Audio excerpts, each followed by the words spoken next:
Est-ce que les femmes transgressent moins la loi que leurs congénères masculins ? Voilà une question que je me suis posée après avoir assisté pour la première fois, en tant que chroniqueuse judiciaire, à un procès dont l'accusée était une femme. Je me rappelle très précisément l'effet que ça m'a fait de la voir arriver dans le box, en face de moi. En la regardant s'installer, entourée de gendarmes, j'ai pris conscience que, jusqu'à ce moment-là, la totalité des procès que j'avais suivis impliquait uniquement des hommes prévenus ou accusés. Que les coupables avaient, au regard des chiffres, un genre. C'est en tout cas ce qui semble ressortir des statistiques judiciaires des pays de l'Union européenne. Les femmes sont moins présentes sur les bancs des accusés et elles sont moins nombreuses en prison. Mais si les femmes commettent statistiquement moins de crimes que les hommes, quand elles passent à l'acte, elles perpétuent une double transgression. Parce qu'elles transgressent leur genre en même temps que la règle de droit. C'est notamment pour ça que, comme l'explique l'historienne Fanny Bugnion, dans le procès d'une femme se joue en réalité le procès de la femme. C'est pourquoi la criminalité féminine a toujours nourri dans l'imaginaire social, politique, religieux, des fantasmes beaucoup plus puissants et inébranlables que la criminalité masculine. Et il n'y a jamais eu de figure plus dangereuse, plus malsaine, pas de figure plus emblématique de la déviance féminine que celle de la sorcière. Selon Fanny Bugnion, la sorcière incarne la figure quasi matricielle de la femme criminelle. La mère de toutes les femmes coupables, en fait. C'est encore une insulte aujourd'hui. J'ai déjà entendu des femmes être qualifiées de sorcières, en audience, par des hommes ou par d'autres femmes d'ailleurs. Une insulte pour dénigrer, pour souligner sa malice, son côté maléfique. Et pour ce que ça vaut, je n'ai jamais entendu un homme être traité de sorcier au tribunal. Depuis quelques décennies, en parallèle d'une réappropriation féministe, popularisée notamment avec le récit de l'essayiste Mona Chollet, la figure de la sorcière existe surtout en tant que personnage de fiction. Personnage iconique, nécessaire presque, de méchante, dans les contes pour enfants par exemple. Sorcière, sorcière, prends garde à ton derrière. Sorcière, sorcière, prends garde à ton derrière. Sorcière, sorcière, prends garde à ton derrière.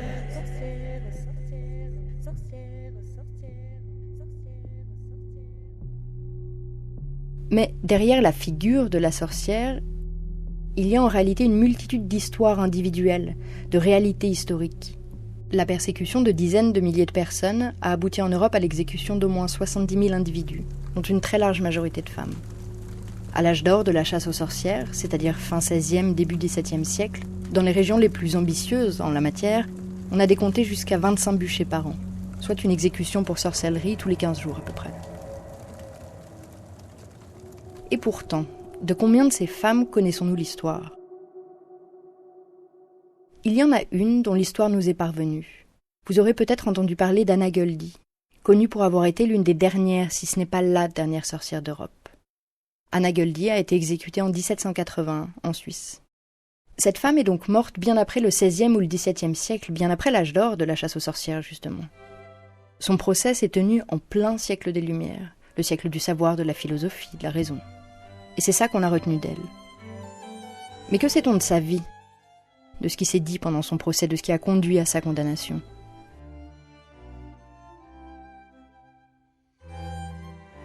Loin des personnages de fiction, des grandes figures, des symboles, des catalogues de supplices, intéressons-nous au parcours judiciaire de cette femme, à son histoire, à la réalité historique de son vécu. Derrière la condamnation de la Suissesse se cache un jeu de pouvoir où se mêlent politique, rumeurs, réputation, séduction. Comme souvent. Parce que bien sûr un procès de sorcière n'est jamais qu'un procès de sorcière, retour sur le dossier Anna Göldi. Pour nous accompagner tout au long de ce récit, Maryse Simon, historienne. Vous faites de cette femme une espèce de vampe, Les femmes sont exclues du monde judiciaire. de Circé. J'étais bête, Cruelle, méchante, inflexible, pleine de défauts. sadique et perverse. Femme coupable, L'audience est suspendue. un podcast La Première, de Juliette Proutot, Admettons que quand tu as buté ton vieux, ça t'est rien fait. préparé avec Margot Page Mais quand on va te couper la tête, ça va quand même te faire quelque chose. et réalisé par Anna Bui et Alexandre Duval. On me coupera pas la tête. Femme coupable, épisode 2, Anna Göldi, le procès de la dernière sorcière d'Europe.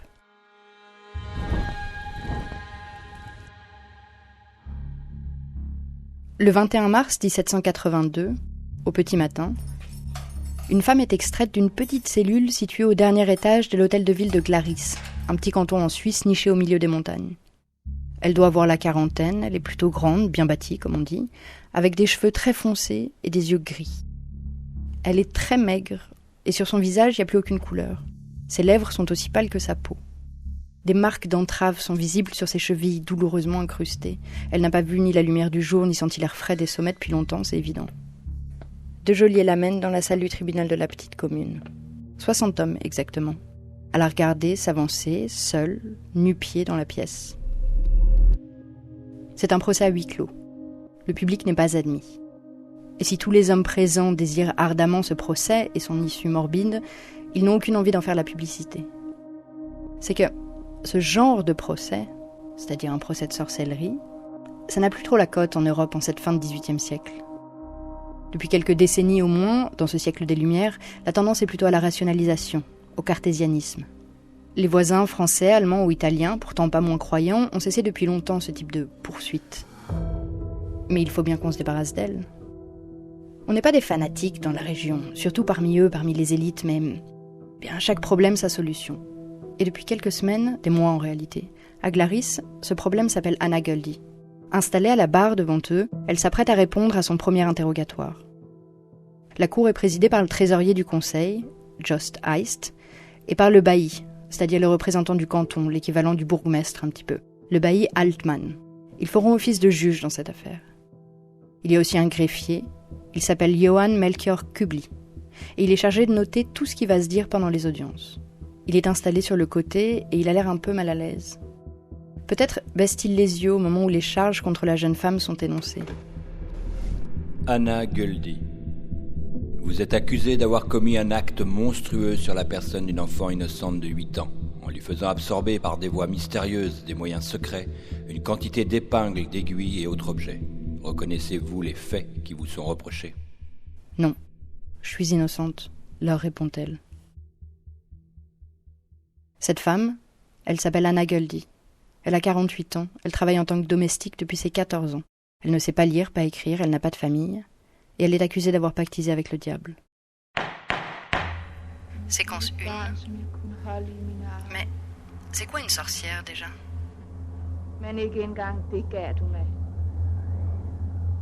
Avant de plonger dans l'histoire d'Anna Goeldi, pour comprendre les enjeux qui s'articulent autour de son procès, il faut revenir quelques siècles auparavant. Au moment où l'on a commencé à s'intéresser aux sorcières, où elle est créée.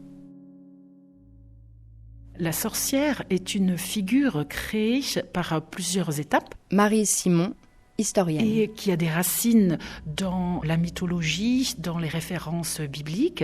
Elle apparaît dès l'Antiquité avec des figures qu'on connaît particulièrement, Circé, Méduse, même Pandore. Il y a vraiment beaucoup de modèles. Mais là, on a commencé à plus la construire en tant qu'accusée, en tant que personne humaine qu'on peut traduire en justice, surtout à partir du moment où on a diabolisé le diable, c'est-à-dire après le XIe siècle. Là aussi, la sorcellerie, la magie était quelque chose de ridicule, le diable était une entité qui était imparfaite et les sorcières étaient plutôt des magiciennes mais qui étaient moins néfastes. Et les choses se sont polarisées, se sont cristallisées au fur et à mesure pour aboutir à la grande chasse aux sorcières. On pense souvent que c'est au Moyen-Âge. Or, la grande période de la chasse aux sorcières, c'est le XVIe et XVIIe siècle. Donc on est Renaissance, on est l'époque moderne, mais là encore, par exemple, dans le premier tiers du XVIe siècle, la femme était plus libre et avait une plus grande marge de manœuvre, et on le voit même dans les illustrations. Dans les sorcières représentées par Hans Baldung Grien, on voit des jeunes femmes qui toisent d'un regard lubrique le spectateur. Plus tard, on voit des vieilles femmes plus décrépies, on les rhabille, les sorcières. Donc il y a une dégradation, ou par exemple au XVIe siècle, du statut de la femme. C'est pas linéaire. C'est-à-dire que les femmes ne vont pas depuis la nuit des temps jusqu'à l'époque contemporaine sur une avancée en ligne droite. On parle de chasse aux sorcières quand en fait il y a eu deux mouvements qui se sont rencontrés. À la fois une volonté de criminaliser, de poursuivre de la part des élites, des théoriciens, mais aussi il faut la volonté des villageois, des gens du peuple pour dénoncer.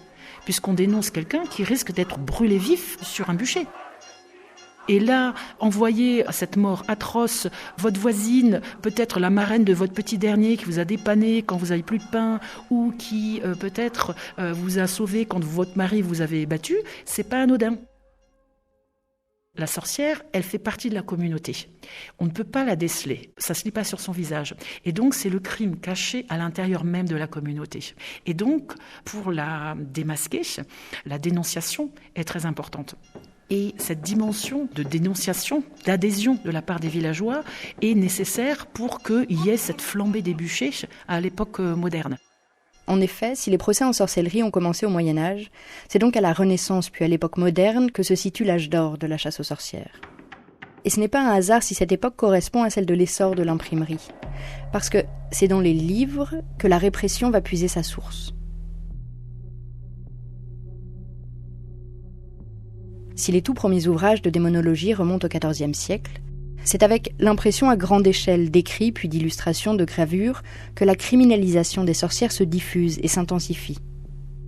L'historien Guy Bechtel parle d'une opération médiatique qui utilisa tous les vecteurs d'information de l'époque. Les livres pour ceux qui lisaient, les sermons pour les autres, et pour tous, grande quantité de représentations. Certains ouvrages font d'ailleurs figure de best-sellers, à l'image du plus célèbre d'entre eux.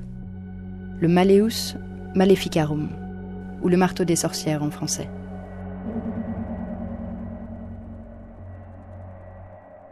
Le Malleus est un véritable manuel de chasse et de persécution à l'encontre des sorcières.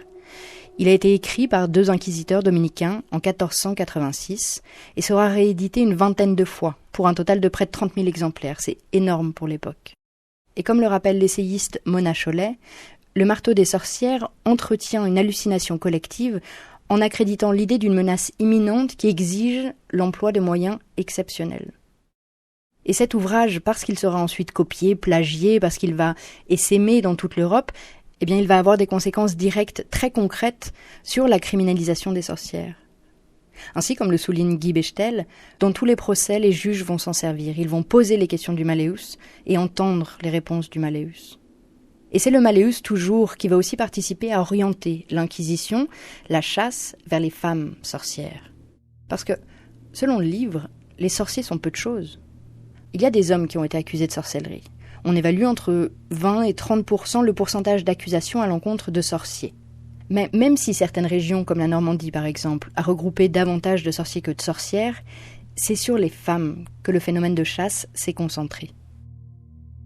À l'époque de la chasse aux sorcières, la sorcière, c'est une personne qui agit consciemment avec l'aide du diable et de la magie pour nuire aux êtres humains, à la terre, à la nature, à la création de Dieu. Et donc il y a cette dimension en toute connaissance de cause et par des procédés magiques avec l'aide du diable. Donc ça, c'est la définition telle qu'on la trouve dans la démonomanie de Jean Bodin et qui est reprise dans l'idée générale de tous les démonologues, les théoriciens de la chasse aux sorcières. Mais dans la bouche des accusateurs et dans peut-être la tête des accusés, la définition n'est pas forcément exactement la même, puisque cette idée d'adhésion consciente n'est pas toujours là. Et même les juges locaux, dans certains procès, essayent de faire dire aux accusés « Ah, mais tu as été trompé par le diable, tu l'as fait à l'insu de ton plein gré, et tu peux avoir commis tous ces actes sans vraiment le savoir au départ ».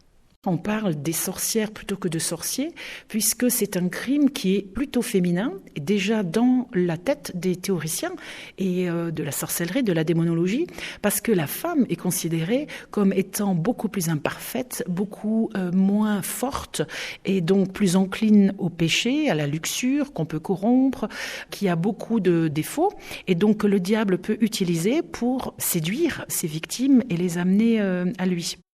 Et cette dimension sexuelle, c'est aussi pour sceller le pacte. Les traces de culte véridique, d'une quelconque existence, d'un culte satanique, n'existent pas dans la réalité, à l'époque de la chasse aux sorcières. Ce ne sont que des aveux, donc du déclaratif de personnes accusées et torturées. La sorcellerie révèle des tensions sociales, des tensions entre hommes et femmes, des tensions entre classes, et qui aboutissent à cet éclat et cette intensité de bûcher.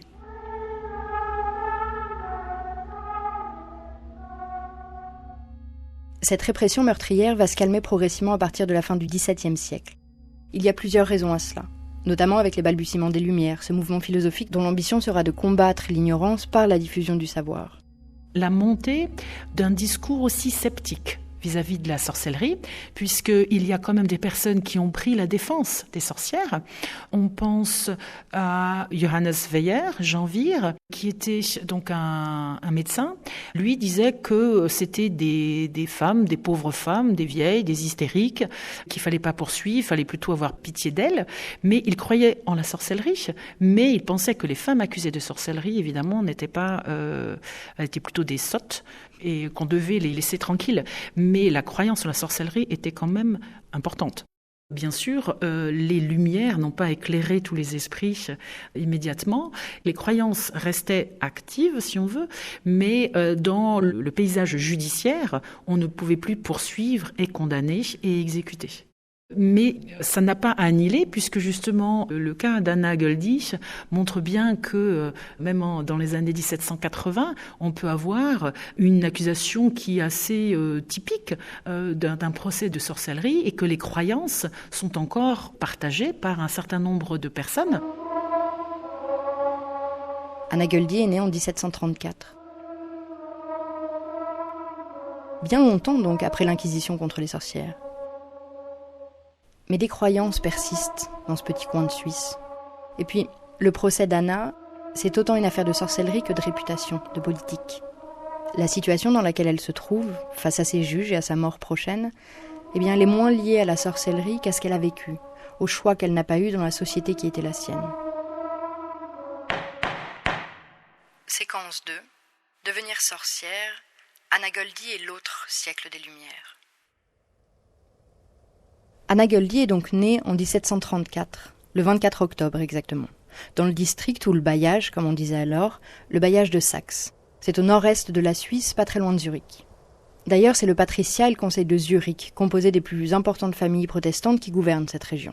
C'est une région très rurale, où il y a des petites plaines qui ponctuent des grandes chaînes de montagnes. On parle des Alpes glaronnaises d'ailleurs, avec des sommets mythiques, comme le Ringelspitz, qui culmine à près de 3300 mètres d'altitude. Anna grandit donc dans cet environnement montagnard, rude, très conservateur, dans la petite commune de Sennwald. Comme une grande majorité de la population locale, elle est issue d'une famille très modeste. Son père, Adrien, est paysan, il cultive des pommes de terre, du maïs et aussi du lin. Lin qui est ensuite tissé par sa mère, Rosina. Comme ses parents, qui sont analphabètes, Anna ne va pas à l'école. Non, comme tant d'autres enfants et adolescents de la région, elle doit gagner sa vie et vite. Après avoir passé son enfance à aider à la petite ferme familiale, elle est engagée comme domestique dans une exploitation agricole. Elle n'a pas 14 ans. La charge de travail est colossale. Pendant plus de 10 ans, la jeune femme enchaîne les petits boulots, les places de servante, d'aide à tout faire, tout ce qu'elle trouve dans le coin. À 28 ans, elle rencontre un homme, Jacob. Il est plus jeune qu'elle. Il est subjugué par la domestique. C'est qu'Anna est belle. En tout cas, elle a du caractère, quelque chose de fort, de puissant. Elle tombe amoureuse. Et puis elle tombe enceinte. Et puis il n'est plus aussi subjugué que ça, finalement. Parce que Jacob a bien d'autres ambitions que celui de se marier et de prendre ses responsabilités. Voyez-vous, le jeune homme veut devenir compagnon du devoir, menuisier, à Paris plus exactement. Or les compagnons n'ont pas de femmes, et un menuisier à Paris n'a pas de femme à Sennwald. Il quitte la région. Pour Anna, la situation prend donc une tournure aussi dramatique qu'ordinaire, quelque part. Parce qu'elle ne peut pas être enceinte sans être mariée, elle essaie de cacher sa grossesse. Elle change de travail. Mais les rumeurs circulent. Elle accouche seule quelques mois plus tard. Et son nouveau-né n'a pas 24 heures quand il s'étouffe. Il meurt dans son sommeil. La mortalité néonatale est élevée à l'époque. Ce type d'événement n'est donc pas hors du commun, loin de là. Et pourtant, Anna Göldi est dénoncée par une voisine, jalouse ou agacée par le caractère, le style de vie de la jeune femme. Peu importe ce qu'on entend par là. Anna est accusée d'avoir caché sa grossesse, puis tué son enfant. Condamnée pour infanticide, elle est humiliée publiquement et mise au pilori. Au sens littéral, hein. Au XVIIIe siècle, la mise au pilori, c'est pas une expression. C'est encore une peine, un supplice bien concret. mise au pilori, c'est quand on est exposé, entravé devant toute la communauté. Puisque à l'époque, et parfois encore maintenant, on pense à l'exemplarité des peines. C'est-à-dire c'est dans cette volonté de montrer l'exemple que ces crimes sont punis et avec d'énormes souffrances pour dissuader. C'est la peine publique. Anna est donc attachée à des piliers en bois, sa tête coincée dans un trou à travers des planches, soumise à l'indignation publique, aux insultes, aux crachats. Elle reste des heures comme ça, comme tant d'autres avant elle, face à l'humiliation, au mépris. Elle connaissait la misère, mais c'est là qu'elle expérimente l'injustice dans sa chair. Quand on la libère, il lui reste une autre partie de sa peine à purger. 6 années de résidence surveillée, enfermée dans la maison de sa sœur et de son beau-frère, qui n'ont ni estime ni amour pour elle. Anna Goldie n'est pas une rebelle ou une révolutionnaire, elle n'est pas née désobéissante ou révoltée. Elle l'est devenue petit à petit.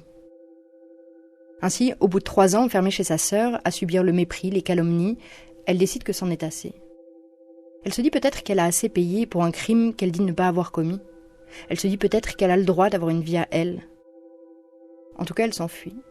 Un nouveau départ. Pour ce faire, elle doit changer de canton, en trouver un qui n'appartient pas à la juridiction zurichoise, pour pouvoir laisser son histoire judiciaire derrière elle. Mais sans argent, sans contact, elle n'a pas de grande marge de manœuvre. Alors elle part au plus pratique, au plus rapide. Le canton de Glaris n'est qu'à 2 jours de marche, au sud-ouest de Zenwald. Ça fera l'affaire. Elle travaille d'abord chez un filateur, vers Saint-Gall, puis déménage pour s'installer chez un relieur, chez qui elle fait le ménage. Elle ne reste jamais très longtemps au même endroit. Peut-être qu'elle craint les petites communautés, les rumeurs, qu'il ne manque jamais de la suivre, qu'il s'agisse de son histoire ou des hommes qu'elle fréquente. Alors souvent, elle bouge. Nous sommes en 1768, Anna a 34 ans et elle arrive dans le petit village de Molis. Il paraît qu'un poste de domestique s'est libéré chez l'une des plus riches et des plus importantes familles de toute la région, les Zwicky. Monsieur Zwicky n'est rien de moins que le pasteur de la commune. La jeune femme s'installe donc dans l'immense demeure familiale au centre du village. La bâtisse, construite par un architecte d'État, fait près de 7 étages. La chambre de bonne se situe sous les combles. Alors, c'est pas le grand luxe, mais un emploi dans une famille pareille, c'est une vraie opportunité. Alors elle s'applique, elle s'investit. Et les choses semblent, pour une fois, tourner à son avantage. Tout se passe bien. Peut-être que cette fois-ci, elle pourrait rester, s'installer vraiment. Sauf que non. Évidemment non. Parce que le fils du pasteur Zwicky, Melchior, sait prendre la jeune femme. Et elle sait prendre lui. Il a 11 ans de moins qu'elle, c'est un jeune médecin, plein d'assurance et de confiance en l'avenir. Il est persuadé que leur liaison secrète pourra bientôt exister au grand jour, qu'ils pourront se marier. Sauf que non. Évidemment que non. Ils n'appartiennent pas au même monde et c'est un euphémisme. Et la structure sociale de l'époque rendait impossible ne serait-ce que l'idée d'une telle union. Au moment des procès de sorcellerie, dans le cas de Anna Goldie, il y a effectivement toute cette société qui est régie par des classes différentes, avec des milieux très différents, et où chacun doit être à sa place pour respecter, là aussi, un ordre divin. Et donc, on ne peut pas mélanger les différentes classes. À l'époque, le statut de la femme était évidemment très différent de celui d'aujourd'hui et chacun, l'homme et la femme, étaient dans une situation où ils n'étaient pas libres. On attendait d'eux un certain comportement, aussi bien pour les hommes que pour les femmes. Celui des femmes était plus inconfortable parce que inférieur à l'homme. Une femme de l'époque moderne était souvent résignée à son sort et la marge de manœuvre n'était pas forcément grande. Et dans le cas d'Anna Goldie, en tant que servante, elle était sous l'emprise de la famille avec qui elle vivait, elle était sous l'emprise des hommes de cette famille et comment pouvait-elle résister aux assauts des hommes, assauts sexuels mais aussi des brimades. Elle était complètement conditionnée par cette famille. Mais ça formait comme une communauté, c'est-à-dire qu'elle faisait partie de la maisonnée. Anna fait partie de la maisonnée, mais certainement pas de la famille Zwicky. Alors quand, après quelques années, elle tombe de nouveau enceinte, les parents de Melchior s'opposent catégoriquement à l'union de leur fils et de la domestique. Peu après sa naissance, le nouveau-né, issu des amours du couple, décède. Mais on sait qu'Anna décide de partir à ce moment-là. La situation ressemble trop à ce qu'elle a déjà vécu. Un amant qui fuit, une grossesse hors mariage, un enfant qui ne survit pas. Elle sait que les rumeurs feront lien avec son passé. Les parents Zwicky ne veulent plus entendre parler d'elle. Pour éviter le scandale et sauver leur réputation, ils font une lettre de recommandation à Anna et la chassent. Si seulement elle avait pu rester. Si seulement on ne l'avait pas obligée à reprendre une fois encore la route. D'autant plus que, au-delà du danger, devoir recommencer sa vie dans un autre endroit est particulièrement compliqué à l'époque. D'ailleurs, une des peines prononcées contre les sorcières, c'était le bannissement à perpétuité, ou des fois pour 100 ans. C'est une vraie peine, puisque devoir refaire sa vie dans une autre communauté, on est toujours suspecte, parce que personne ne change de vie et d'endroit sans raison, et c'est toujours des raisons négatives. On n'a plus d'appui, on n'a plus de réseau, et donc là, c'est suspect. Nous sommes en 1774, et Anna repart sur les routes. Elle a 40 ans, et elle vit ses dernières années de liberté. Séquence 3. La famille Tschudi et l'arrivée de la magie. Pendant quelques années, Anna enchaîne de nouveau les petits boulots, chez un armurier puis un serrurier. Contrairement à la grande majorité des femmes de son âge, elle ne s'est donc pas mariée, elle n'a pas fondé de famille, elle ne s'est pas installée quelque part.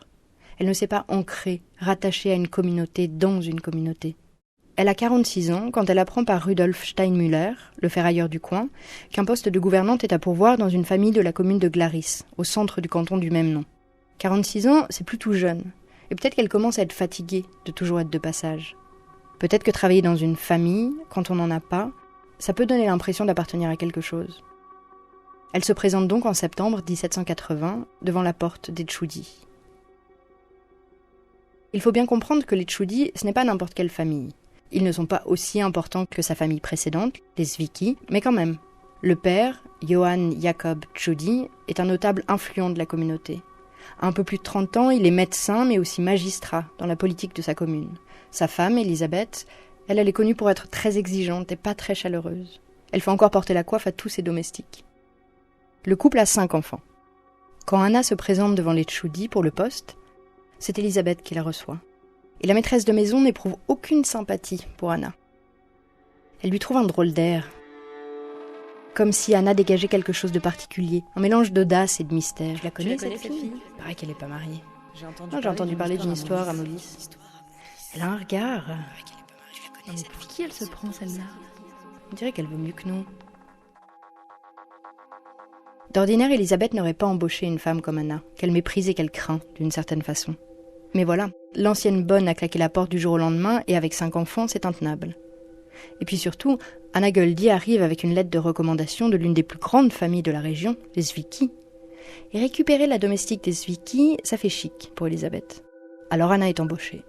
Et pendant un temps, tout semble bien se passer. Mais une dispute va faire basculer l'équilibre de la maisonnée et le destin d'Anna, par la même occasion. Un matin d'octobre 1781, à peu près 1 an après la prise de fonction de la gouvernante, Anna Maria, la plus jeune enfant de la famille, saute à califourchon sur le dos de la domestique qui est en train de préparer le petit déjeuner. C'est que l'enfant de 8 ans est aussi joyeuse qu'hyperactive. Elisabeth Tschudi entre dans la cuisine alors que la gouvernante gronde gentiment la petite. Mais pour Elisabeth, en grondant sa fille, Anna est sortie de son rôle. Elle se fait houspiller par sa maîtresse qui lui enjoint de s'adresser autrement au petit, et puis de remettre sa coiffe correctement. Et elle en profite au passage pour lui rappeler sa place dans la hiérarchie de la maison. Suzanne, la sœur aînée d'Anna Maria, reçoit une gifle de sa mère en tentant de défendre sa gouvernante.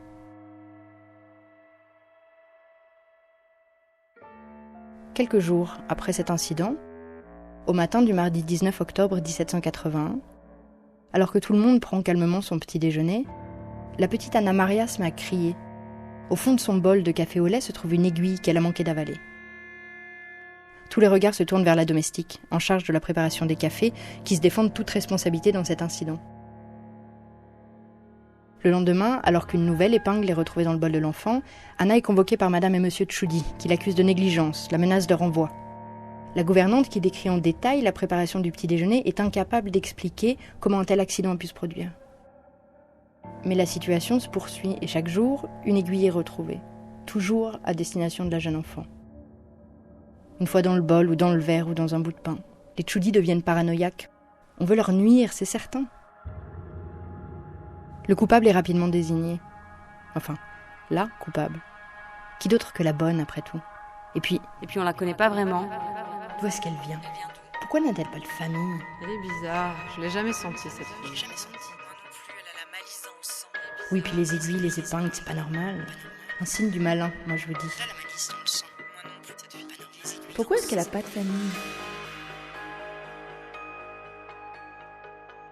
S'il y a beaucoup de témoins qui corroborent le même acte ou la même chose, le nombre fait la force aussi parfois, mais c'est vrai que le statut des accusateurs, si c'est un notable du village ou qui a une position, si c'est le maître d'école, si c'est le chirurgien, si c'est évidemment le curé, le pasteur, si c'est quelqu'un qui exerce une fonction, ça a beaucoup plus de poids. Ça dépend aussi de la crédibilité, de la réputation de la personne accusée, de la femme accusée en l'occurrence.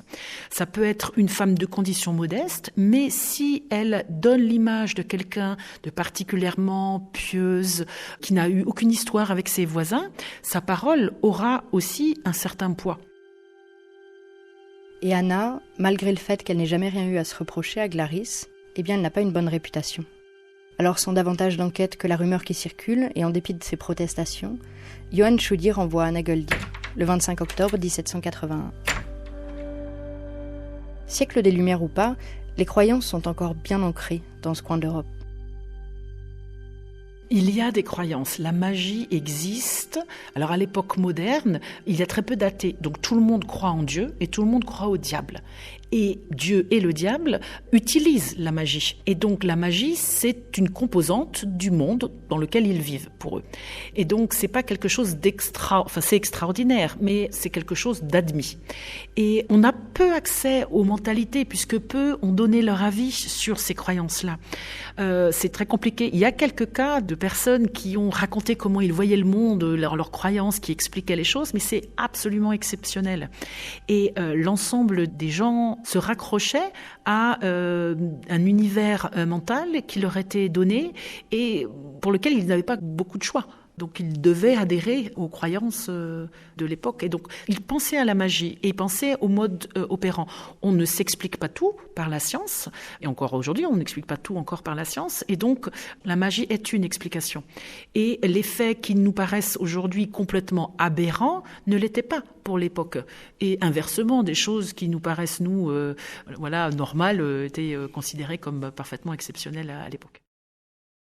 Pour Anna, c'est une injustice de plus. Mais si elle sait qu'elle n'a pas le choix que de subir la décision du maître de maison, elle veut signaler cette décision arbitraire. Alors elle part s'adresser au bailli de la ville, Altmann, l'équivalent du bourgmestre de la commune. Et elle dépose une plainte, mentionnant notamment qu'elle a été chassée injustement pour une sombre histoire d'apparition d'épingles dans des tasses. C'est courageux de sa part. Inutile, malheureusement, mais courageux. Le bailli en a rien à faire de cette plainte absurde et de cette histoire d'épingles tout aussi absurde. Pour se débarrasser du problème, il l'envoie chez le pasteur. Et le pasteur, il ne la sent pas, cette femme. Et puis, une domestique qui remet en question les bonnes décisions de ses maîtres, il lui ordonne de quitter la région, de partir loin et de jamais revenir. Le pasteur ne lui dit pas qu'il connaît personnellement la famille Tschudi. Il ne lui dit pas que sa nièce préférée n'est autre qu'Elisabeth Tschudi. Non, ça, il ne lui dit pas. Alors Anna retourne récupérer ses quelques affaires et ses maigres économies dans la demeure de la famille. Elle passe ensuite se réfugier chez Steinmüller, le ferrailleur, celui qui lui avait indiqué, un an auparavant, qu'un poste se libérait. L'un des seuls membres de la communauté avec qui elle a pu tisser quelques liens. Et Anna n'a pas passé la porte d'entrée que Dorothée, la femme du ferrailleur, lui raconte déjà que toutes sortes de rumeurs sont en train de courir dans la ville. On raconte qu'elle a forcé les enfants à manger des aiguilles, qu'elle a couché avec son patron, qu'elle est enceinte, qu'elle a déjà tué des bébés. Alors Anna comprend.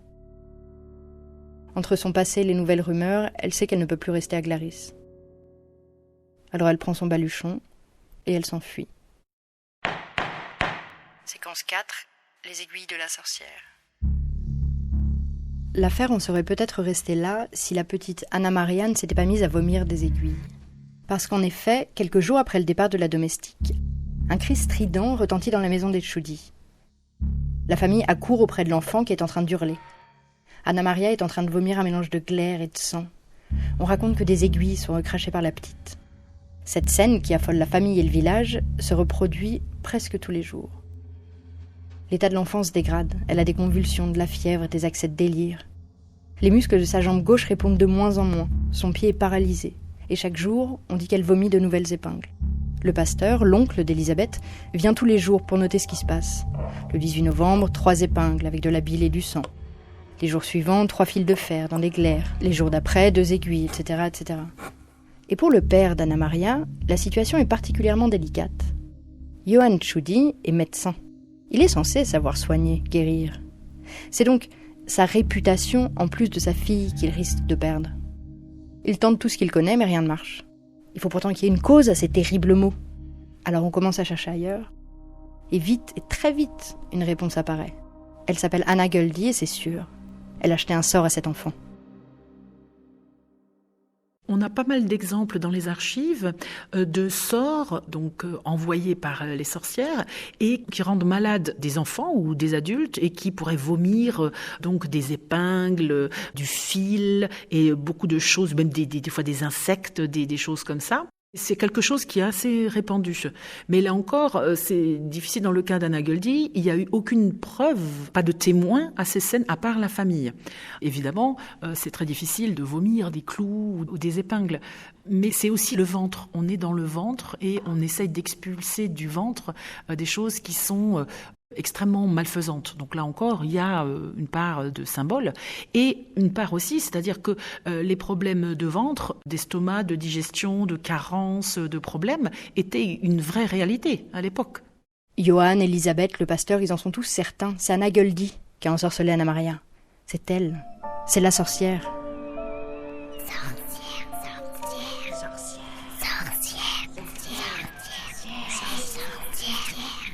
Ils portent plainte contre leur ancienne domestique le 26 novembre. Un avis de recherche est publié dans la foulée par la chancellerie protestante de Glaris. L'avertissement devra être entendu dans toute la région. L'honorable canton de Glaris, de confession protestante, offre sans couronne à quiconque découvrira et remettra à la justice la dénommée Anna Göldi. Ci-après décrite. Elle a commis ici un acte monstrueux sur la personne d'un enfant innocent de 8 ans, en lui faisant absorber par des voies mystérieuses une quantité d'épingles et d'autres objets. Anna Göldi, âgée de 40 ans environ, de stature forte et grande, visage rond et rougeau, cheveux noirs ainsi que sourcils, a des yeux un peu maladifs, le plus souvent rougis. Son aspect est abattu. Elle s'exprime dans le dialecte de Zenfald, porte une jupe couleur maude, une robe bleue et une à rayures. Par-dessus un jupon ajouré, une veste damassée, des bas blancs, un capuchon noir sur lequel elle a une coiffe blanche. Enfin, elle porte un ruban de soie noire. Si Anna est de nouveau sur les routes après avoir eu vent de l'avis de recherche la concernant, elle ne parvient pas à échapper aux gendarmes. Souvent on se dit mais pourquoi ces personnes et ces femmes elles n'ont pas fui ? Mais on ne peut pas fuir quand on est une femme parce que déjà être sur les routes quand on est une femme sans protection c'est dangereux. Et on vous rattrape, c'est-à-dire qu'on pense, parce que c'est dans une époque reculée, il n'y a pas de communication, mais si, il y a toujours quelqu'un qui connaît quelqu'un et on vous retrouve. Il faut bien s'imaginer que les gens de l'époque savaient très bien jouer avec la notion de frontière, dans tout l'entrelac juridictionnel. Ils savaient très bien quelles étaient les terres soumises à telle ou telle autorité, et donc savaient très bien qu'on pouvait fuir. Et donc on n'est plus sous le coup de l'autorité de ceux qui vous poursuivent, mais il y avait quand même de la coopération entre les différentes juridictions. On a beaucoup d'exemples. En Alsace, qui était un entrelac fantastique de multitude de juridictions, il y avait des coopérations. Et donc, on pouvait bien sûr être retrouvé par la justice. Anna est arrêtée quelques jours après la diffusion de l'avis de recherche. Les gendarmes ont peur de la toucher, alors ils la font marcher devant eux, pieds et poings liés. Après 24 heures de marche, où elle s'est fait insulter, cracher dessus, ils arrivent à Glaris et l'enferment dans une cellule au dernier étage de l'hôtel de ville. Il a été décidé qu'elle serait jugée par le conseil de l'église protestante gléronaise. Et peu importe que ce tribunal ecclésiastique ne soit d'ordinaire compétent que pour les affaires privées. Le pasteur n'est sans doute pas pour rien dans cette décision. Même si, contrairement à ce qu'on peut croire, au cours de l'histoire de la chasse aux sorcières, c'est les juges laïcs qui se sont révélés plus cruels et plus fanatiques que les religieux. Mais ça n'empêche que, dans le cas d'Anna Göldi, c'est peu dire que le rapport de force est déséquilibré. Et c'est toute la vie de cette femme qui va peser contre elle. Souvent, les accusés de sorcellerie, c'est parce qu'elles n'avaient pas forcément le soutien nécessaire pour résister aux attaques contre leur réputation, aux rumeurs qui pouvaient les accuser de sorcellerie. Et quand on a un mari puissant, un entourage puissant, une fonction importante, on a les moyens de résister à ces attaques.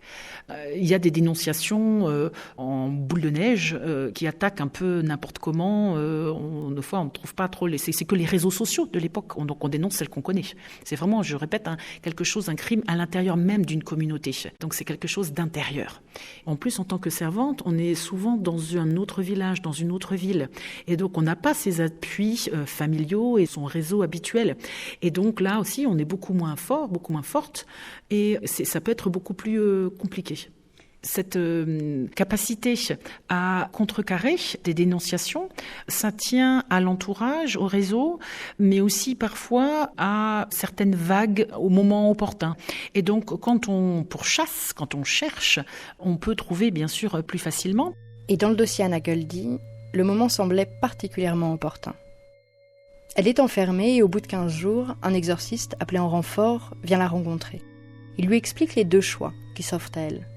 Soit elle accepte d'aider, de soigner l'enfant, et auquel cas sa peine sera plus douce, soit elle refuse, et elle sera torturée puis condamnée à mort. Autrement dit, elle a le choix entre réussir à soigner l'enfant, à annuler le maléfice, et donc à prouver que c'est une sorcière, ou bien ne pas soigner l'enfant et être condamnée à mort pour cela. Le piège qui a abouti à la mort de dizaines de milliers de personnes avant elle, eh bien ce piège il est en train de se refermer sur Anna, qui clame son innocence mais qui obéit. Elle est donc amenée discrètement plusieurs fois chez ses anciens employeurs pour tenter de soigner l'enfant. Elle n'a aucune idée de ce qu'elle peut ou doit faire pour soulager la petite, alors elle tente des choses. L'huissier l'accompagne et note tout ce qu'elle fait. Elle manipule doucement la jambe d'Anna Maria, elle récite des prières, elle lui fait comme des massages.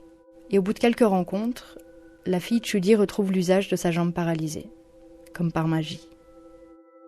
Mais si la mère est soulagée pour son enfant, Monsieur Tschudi n'apprécie pas ce qu'il vit comme une humiliation. Une vieille femme analphabète qui pourrait réussir là où lui, le notable, l'éduqué, a échoué. C'est une hypothèse qui est difficile à croire, non ? La seule explication, c'est la magie. C'est la sorcellerie. Anna Goldie est une sorcière et sera donc jugée comme telle. Séquence 5, le procès de la sorcière. En février 1782, la procédure contre Anna Goldie est officiellement lancée. Mais parce que la société de l'époque est en train de changer, pour rester discret vis-à-vis des autorités de la région, du pays, il a été décidé d'éviter de mentionner les termes de sorcière ou de sorcellerie. On parlera d'empoisonnement, plutôt. Et ce n'est ni un hasard ni un détail. Parce que c'est à cette époque que se produit la transformation de la figure de femme coupable qu'est la sorcière vers celle de l'empoisonneuse. Anna Goldie est une sorcière, mais une sorcière empoisonneuse qui atteste la transition entre la vague de sorcellerie et la vague d'empoisonneuse. L'affaire des poisons aussi, que tout le monde connaît pour le royaume de France. Et donc, on est encore de l'intérieur. C'est-à-dire, le poison, c'est pas une arme à feu, c'est pas quelque chose qui se voit. Donc, c'est encore caché. D'où le crime féminin. Le poison est une façon de tuer qui est beaucoup plus féminine, bien sûr, dans l'esprit de l'époque et toujours actuellement. Et donc, les empoisonneuses font suite et beaucoup de sorcières dès le Moyen-Âge et pendant toute l'époque moderne étaient accusées justement de donner le mal par empoisonnement, c'est-à-dire avec un breuvage, avec des poudres, avec quelque chose de matériel qu'il fallait ingérer. Donc personne n'est dupe. À son procès, Anna Goldie risque la peine de mort et personne ne risque la peine de mort pour un empoisonnement non mortel. Ce n'est même pas reconnu comme un acte pénal d'ailleurs.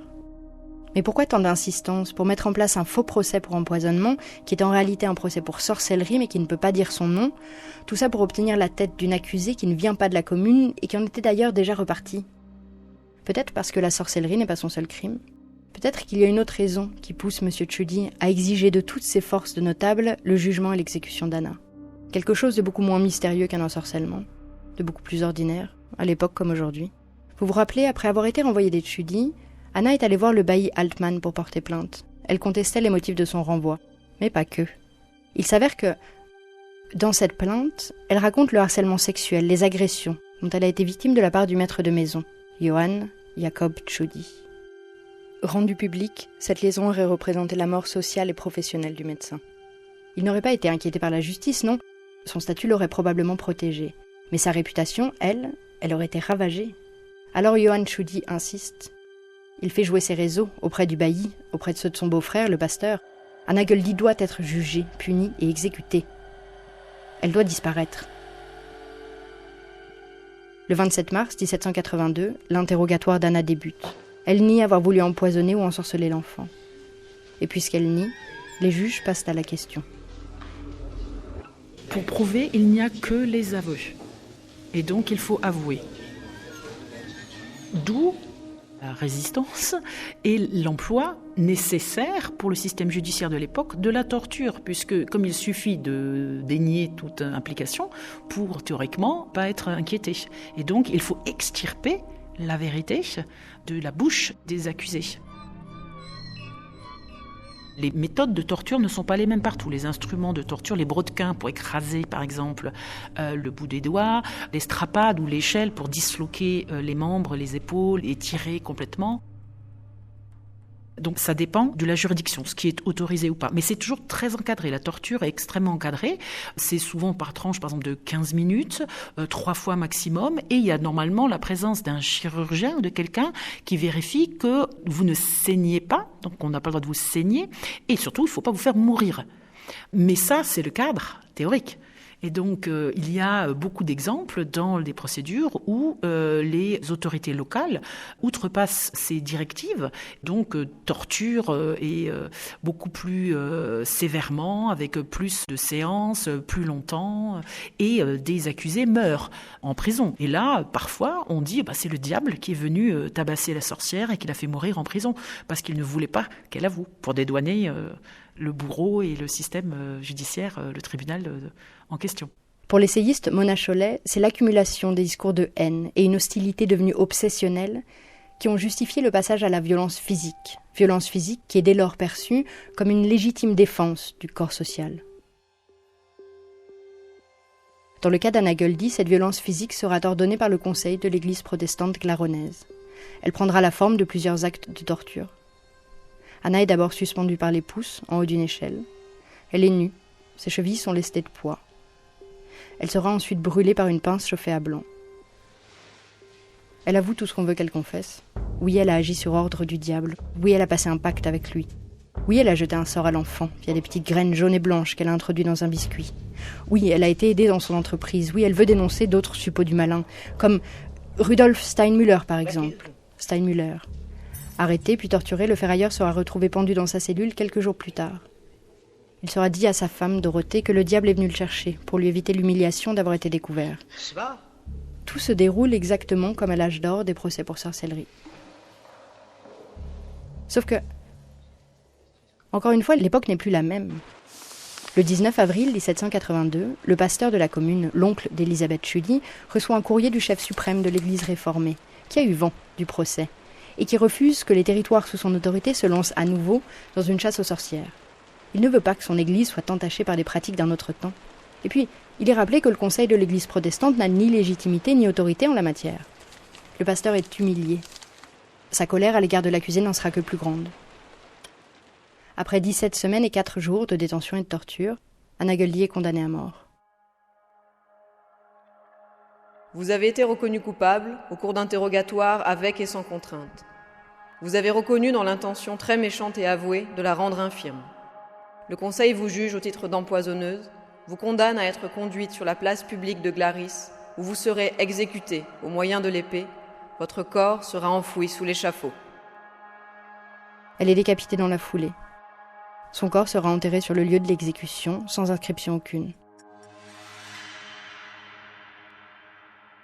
C'est-à-dire que c'est une offense à la communauté, c'est une offense devant Dieu, c'est un crime de lèse-majesté temporelle, donc contre la justice, mais aussi de lèse-majesté divine, contre l'ordre de Dieu, puisque c'est vouloir rejoindre les forces du mal. Et donc il faut que le crime soit vraiment traité de façon exemplaire.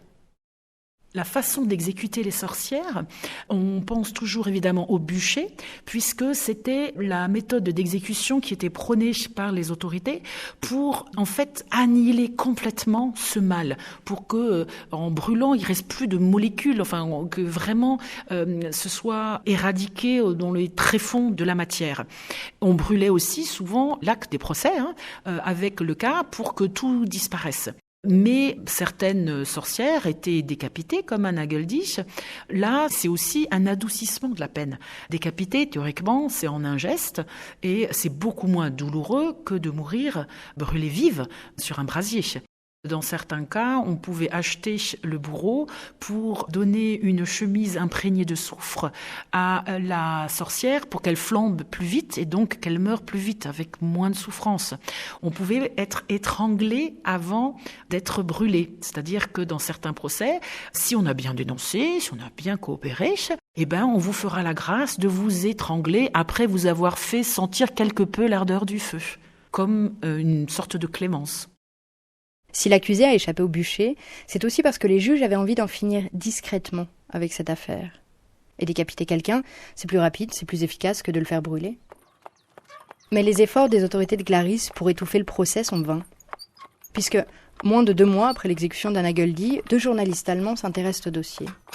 Ils viennent sur place pour récolter des informations et parviennent à démontrer que les aveux de la jeune femme ont été extorqués sous la torture, qu'une plainte avait été déposée par l'accusé en amont du procès et que, somme toute, l'exécution de la servante n'avait rien à voir avec de la justice. Il parle d'assassinat légal pour qualifier la mort d'Anna Göldi, une expression qui sera reprise ensuite pour désigner les exécutions conduites par une autorité arbitraire. Et si les 2 hommes ont obtenu ces informations, c'est grâce à l'huissier du procès, Melchior Kubli. Vous rappelez celui qui était un peu mal à l'aise. Cet homme, qui s'avérait être un fervent opposant à la peine de mort, avait illicitement dérobé des extraits de procès-verbaux pour conserver des preuves de ce dont il avait été témoin. C'est grâce à lui qu'en 1782 et 1783, via 2 articles, l'affaire Göldi va être médiatisée et choquer nombre de personnes en Europe. Et c'est grâce à ces articles et au journal de bord d'un des 2 journalistes qu'en 2006, un autre journaliste, suisse cette fois, Walter Hauser, découvre l'histoire d'Anna. Il décide d'entreprendre auprès des autorités locales et religieuses de Glaris une procédure en réhabilitation. Et l'affaire est arrivée ce matin sur les bancs du Grand Conseil gléronnais. Ainsi, après quelques années de bataille, Walter Hauser obtient la reconnaissance et la confirmation a posteriori de l'innocence d'Anna Göldi. C'est la première fois en Europe qu'une sorcière est réhabilitée. 225 ans plus tard, le jugement d'Anna Göldi est cassé. Le gouvernement local indique: c'est l'annulation d'une sanction incompréhensible et inique et la reconnaissance d'une injustice crasse prononcée par une instance illégale. Elle est désormais innocente. La sorcière est souvent un personnage féminin et il y a beaucoup d'a priori sur la féminité. Et il y a toujours ce modèle à la fois de Ève, la pécheresse, et de Marie, là encore la figure emblématique de la bonté, de la mère. Le monde est polarisé entre ces 2 images, mais les 2 sont des extrêmes inatteignables pour le statut de Marie et évidemment caricatural pour la sorcière. Et donc, entre ces 2 extrêmes, il y a la réalité. La sorcière est le symbole, l'icône absolue de la femme divergente, de celle qui est hors du droit chemin qu'on voudrait la voir emprunter. C'est une figure qui est l'occasion de s'interroger sur notre perception de la féminité, de la divergence, des croyances, de la magie, de l'impact dans une communauté, de la brebis galeuse à l'intérieur d'un groupe. Donc c'est une occasion de réfléchir. C'est pour cela que le travail des historiennes et des historiens sur les vécus et les personnalités des femmes condamnées pour sorcellerie à travers les âges est fondamental. Parce que l'histoire des sorcières n'est pas que l'histoire d'un mythe. C'est aussi un pan de notre propre mémoire collective. Et ainsi, en nous permettant d'avoir accès à la diversité de ces histoires, ce travail dessine aussi en creux ce qui rassemble ces femmes. Ce faisant, il détaille les contours de la figure de la sorcière, une figure qui incarne donc, plus que tout autre, celle de la femme coupable. Et pour poursuivre cette plongée dans les procès de femmes condamnées, nous nous intéresserons dans le prochain épisode pas simplement à une femme coupable, mais à une reine coupable. Et puis pas n'importe laquelle, la dernière reine de France. Accusée de trahison et de conspiration contre l'État quelques mois après l'exécution de son mari, l'ancien roi Louis XVI, Marie-Antoinette est jugée par un tribunal révolutionnaire aussi partial qu'expéditif. Car la toute jeune République française, qui n'a pas fêté son premier anniversaire, est déjà dans la tourmente. Et rien de mieux qu'un bouc émissaire pour justifier ses errements auprès du peuple. Ce n'est pas Marie-Antoinette qu'on condamne, c'est le symbole. Symbole d'un ancien régime, évidemment, mais aussi celui de la déchéance morale et sexuelle des femmes. Marie-Antoinette, le procès d'une reine, à retrouver dans le prochain épisode de notre série Femmes coupables. Merci à Maryse Simon, historienne, spécialiste de l'histoire de la sorcellerie dans l'Europe de l'époque moderne. Elle a notamment co-dirigé 2 ouvrages consacrés à ce sujet, ouvrages respectivement intitulés « Sorcellerie savante et mentalité populaire » et puis « La sorcellerie et la ville », ouvrages tous 2 publiés aux éditions des presses universitaires de Strasbourg.